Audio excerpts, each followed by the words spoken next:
On nous parle souvent des petites fleurs de plein soleil, alors on va faire le point pour savoir qui est qui. Si les plantes de mi-ombre doivent recevoir seulement le soleil du matin ou de la fin de journée, c'est bien différent pour celles de plein soleil. Une plante de plein soleil nécessite au moins 6 heures de lumière solaire directe par jour. Et c'est à cette condition qu'elle va se développer et arriver à sa taille adulte avec beaucoup de fleurs. Elles sont généralement adaptées aux environnements lumineux et chauds.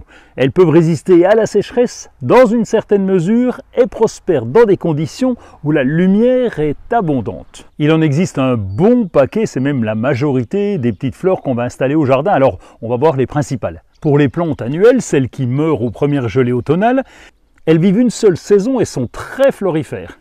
Vous trouverez le Pétunia surfinia pour sa version retombante. Le zinnia est très résistant dans les massifs d'été. Le souci, cette fleur comestible, facile à cultiver, comme le cosmos avec des grandes fleurs, et qui est légère sur une tige très fine. Et puis le tournesol pour régaler les oiseaux.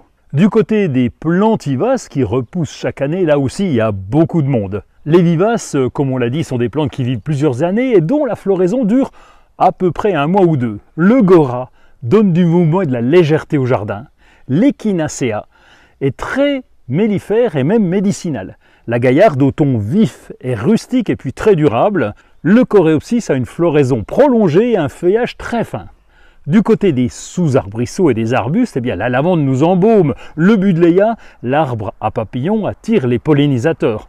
Le laurier rose est très décoratif, c'est un incontournable. La céanote à la floraison bleue est très spectaculaire.